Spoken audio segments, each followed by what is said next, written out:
So a good Motzoi Shabbos to everyone, but everyone's really thinking of a good Erev Sukkos.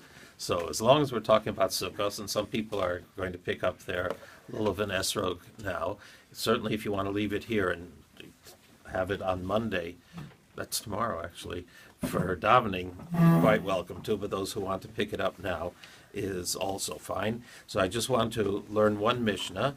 Makom shenagu lichpol, the Mishnayos in Sukkah has a certain order, and at a certain point after discussing about what is kosher for Lulav, Esrog, Hadassim, and Aravos, it then goes on to talk about Hallel, and then it goes back to some of the laws of Lulav and Esrog.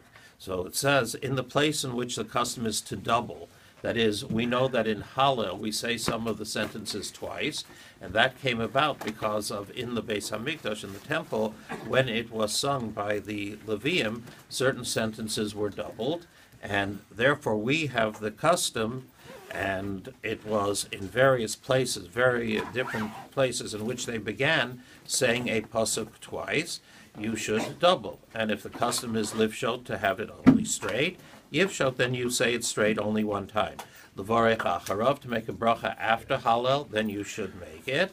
Hakol kamina kamadina, everything should be according to the custom of the place. Now the bracha before Hallel, everyone agrees that one is supposed to do it. The bracha afterwards, which we do, was customary in some places, others not. This is only, let's talk about Yom Tov, not about Rosh Chodesh, or the end of Pesach. That's a different halacha.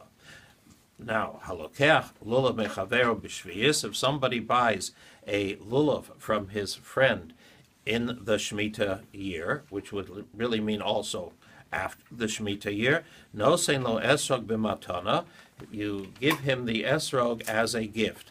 Lefi she'ein rashoy l'locho b'shviyis, because it's not permitted to buy an esrog during the Shemitah year, because the fruit of the land of Israel during the Shemitah, during the sabbatical year, is supposed to be available to everyone to come and take. So therefore, you get a free esrog this year. Not really. If you would be in Israel, as my daughters did go to a place where it was open and they could go and pick there. So one daughter found something, the other daughter said it must have been picked clean already when they came. There's another way in which one is able to do this, and that is called Otzar Bezdin. That is, the court appoints people to be on the field to protect it, not necessarily to work it, but to protect it, and they are able to be paid for their watching of the field, etc., and then it is given in compensation to the Bezdin, to the court, for their work in this, and then they can give it to the farmers to be able to use for the next year, etc., etc.